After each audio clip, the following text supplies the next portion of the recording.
Halo, selamat siang saudara-saudariku semua dimanapun berada. Siang hari ini saya akan membawakan bacaan Injil Yohanes bab 16 ayat 1 sampai dengan 4a. Namun sebelumnya kita memulai dengan tanda salib, tanda kemenangan Kristus. Di dalam nama Bapa dan Putra dan Roh Kudus. Amin. Bertekun. Semuanya ini kukatakan kepadamu supaya kamu jangan kecewa dan menolak aku. Kamu akan dikucilkan, bahkan akan datang saatnya bahwa setiap orang yang membunuh kamu akan menyangka bahwa ia berbuat bakti bagi Allah. Mereka akan berbuat demikian karena mereka tidak mengenal baik Bapa maupun aku. Tetapi semua ini kukatakan kepadamu supaya apabila datang saatnya kamu ingat bahwa aku telah mengatakannya kepadamu. Demikianlah Injil Tuhan, terpujilah Kristus. Saudara-saudariku semua, Injil Tuhan hari ini mengingatkan kita oleh nubuat Tuhan Yesus Kristus di 2000 tahun yang silam bahwa akan datang waktunya atau tiba saatnya orang saling membunuh, saling mengucilkan satu sama lain karena nama Allah atau nama Tuhan Yesus Kristus. Karena di sini saudaraku di sini mengatakan bahwa di ayat 4a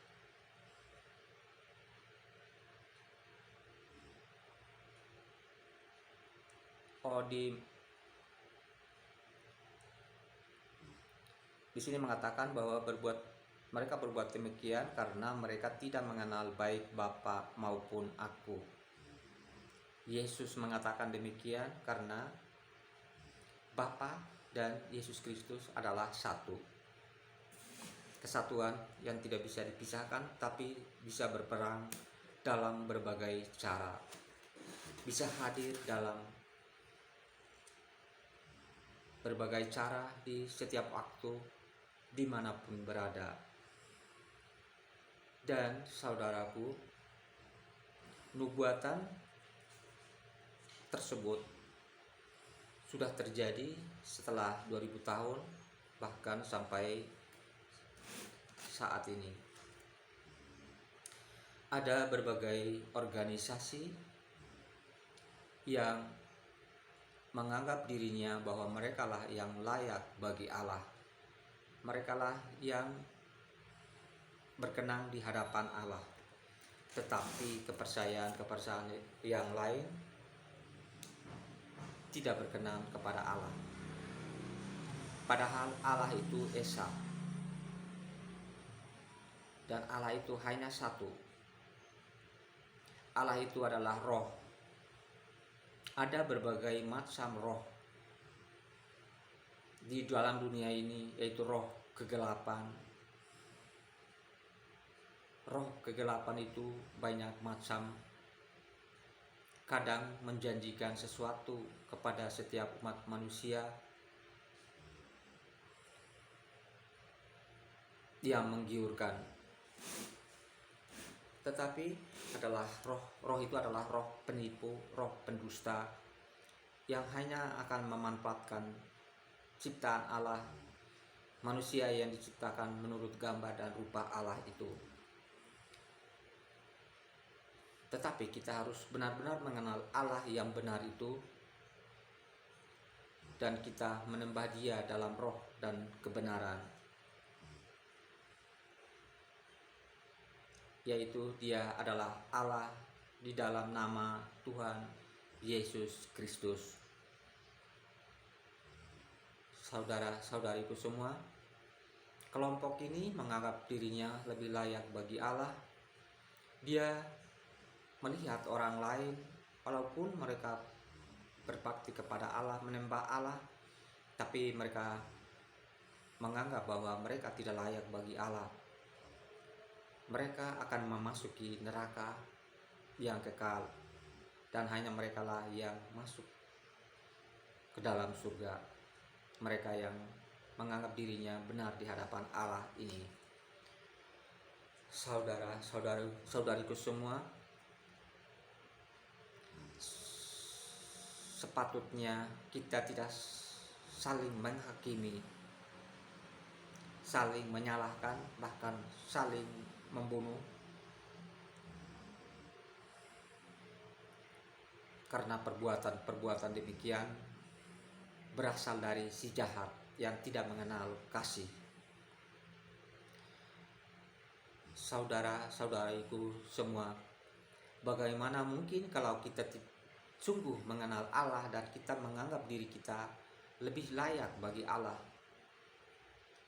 tetapi kita membenci saudara kita, bahkan kita mengucilkan, bahkan kita membunuh mereka, dan kita menganggap bahwa itu semua berbakti kepada Allah.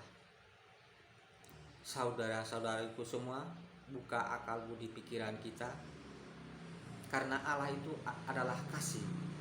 Jadi tidak mungkin Allah itu menuruh kita untuk membunuh sesama kita manusia yang diciptakan menurut gambar dan rupa Allah itu sendiri.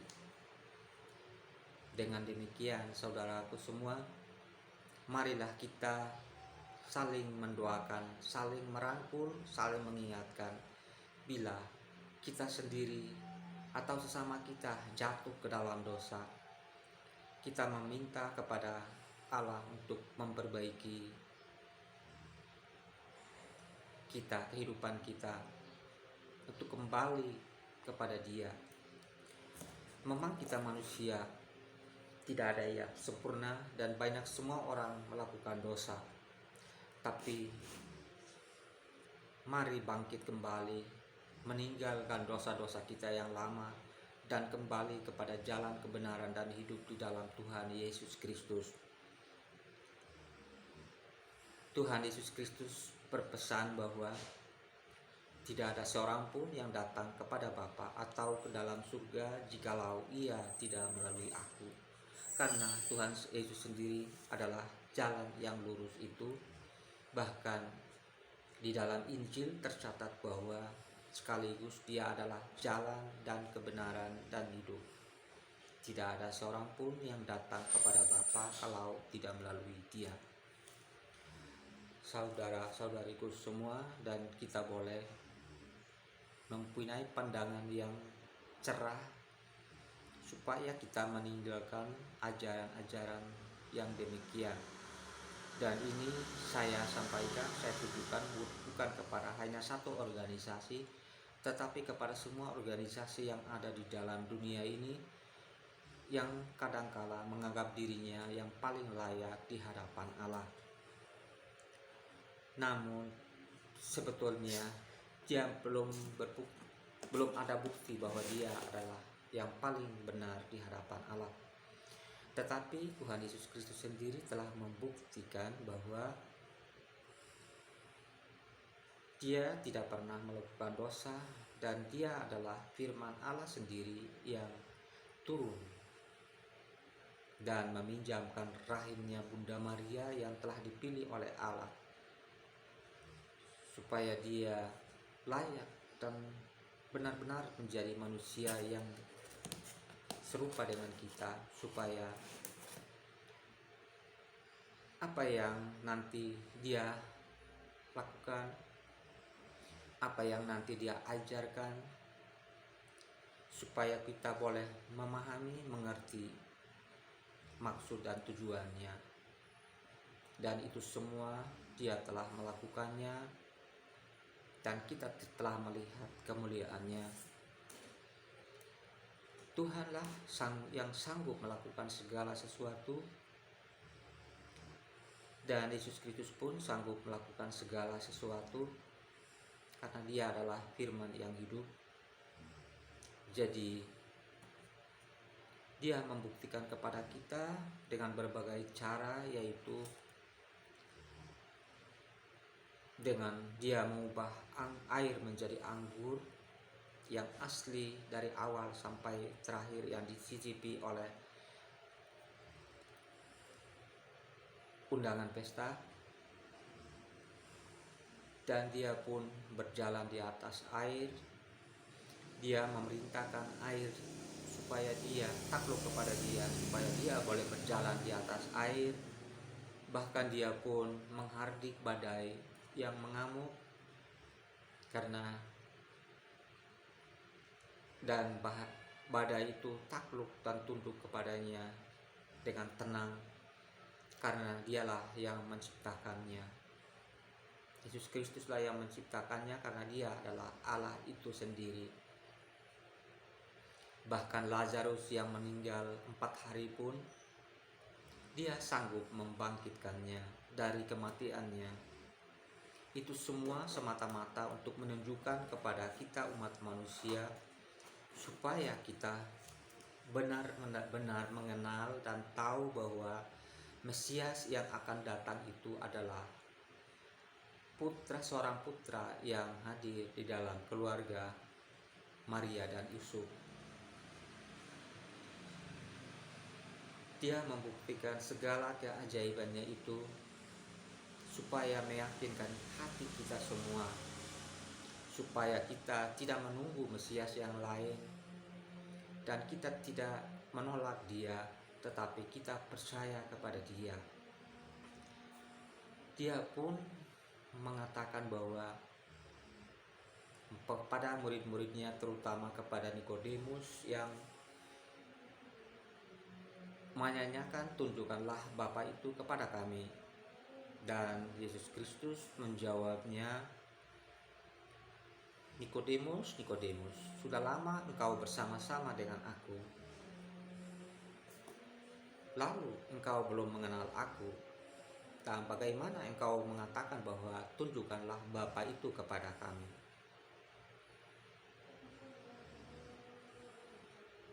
Yesus Kristus mengatakan bahwa aku adalah Dia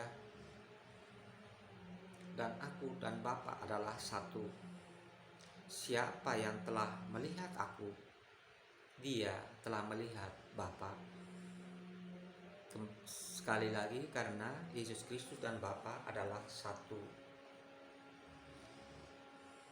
Hanya Yesus Kristus dan datang ke dalam dunia ini hanya untuk mau mendamaikan kita kembali dengan Allah. Dan tidak seorang pendosa yang boleh mendamaikan manusia dengan Allah yang telah jatuh ke dalam dosa. Hanya seorang yang kudus dan sucilah yang sanggup mendamaikan manusia kembali dengan bersatu dengan Allah. Dan tidak ada seorang pun yang sanggup melepaskan diri dari sengkraman dosa yang mematikan. Hanya Tuhan Yesus Kristuslah yang sanggup melepaskan kita dari dosa yang mematikan, dosa yang akan memasukkan kita ke dalam neraka yang kekal. Saudara-saudariku semua, jangan berkeras hati, jangan menutup hati untuk Tuhan Yesus Kristus, karena Tuhan Yesus Kristus adalah sebagaimana tercatat di dalam Injil Yohanes bab 1 ayat 1, bahwa pada mulanya adalah firman, dan firman itu adalah Allah. Dan firman itu telah menjadi manusia dan diam di antara kita, yaitu Yesus Kristus yang telah mengajari kita, memperagakan segala perbuatan-perbuatan ajaibnya untuk kita, supaya meyakinkan kita bahwa kita benar-benar percaya kepada Allah yang benar, Allah yang hidup di dalam nama Yesus Kristus, supaya suatu saat nanti dunia ini terbongkar, kita tidak tersesat, tetapi kembali kepada Allah dengan tidak mengalami kesulitan sedikit pun. Oleh karena itu, sebagai closing statement, saudara-saudariku semua, jangan menganggap diri kita paling layak di hadapan Allah, tapi orang lain tidak. Seandainya kita menganggap orang lain tidak, kita berdoa untuk mereka, berdoa kepada Allah untuk mereka, supaya mereka juga boleh mengenal Allah yang benar, Allah yang kita sembah dalam roh dan kebenaran, di dalam nama Tuhan Yesus Kristus. Saudara-saudariku semua, Injil tidak berdusta dan firman Tuhan kekal abadi selamanya.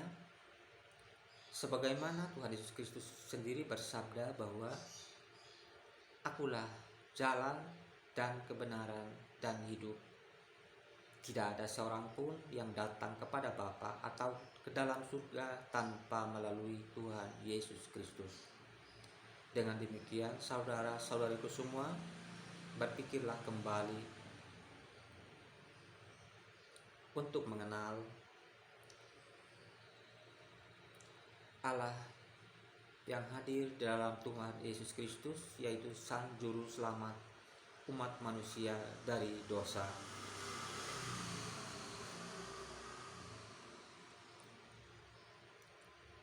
Terima kasih saudaraku.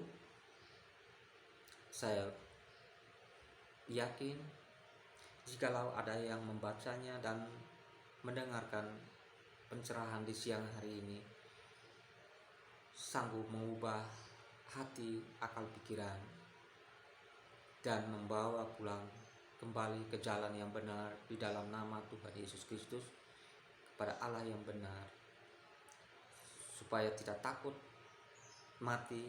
Tapi jikalau kita memang sudah waktunya dipanggil, kita penuh berbahagia karena kita akan berjumpa dengan Sang Pencipta,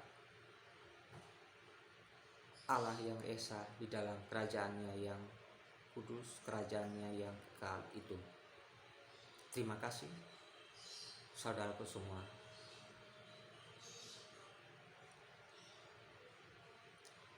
Dan saya akan berdoa sedikit untuk kita semua. Semoga kita tidak berkeras hati untuk menolak Tuhan Yesus Kristus, menolak kebenaran di dalam Tuhan Yesus Kristus. Semoga kita semua boleh membuka hati, bahkan kita semua boleh mencari kebenaran itu di dalam Injil. Kita boleh membacanya dari kitab Kejadian sampai Wahyu, dan di sana kita boleh berjumpa dengan Allah, dan kita boleh mengenal hal-hal yang selama ini kita belum pernah mendengar, kita belum pernah merasakan. Dan Allah akan berbicara kepada kita, Allah akan menyatakan dirinya kepada kita lewat bacaan-bacaan Injil. Dan kita juga boleh membuka hati kita untuk mendengarkan kesaksian-kesaksian pengalaman dengan Allah dari sesama kita yang lain. Dari situ kita boleh melihat kehadiran Allah dan benar mengenal Allah yang benar itu. Saudaraku semua, Tuhan memberkati kita semua dimanapun berada. Kemuliaan kepada Allah Bapa dan Putra dan Roh Kudus, seperti pada permulaan, sekarang, selalu, dan sepanjang segala abad. Amin. Di dalam nama Bapa dan Putra dan Roh Kudus. Amin.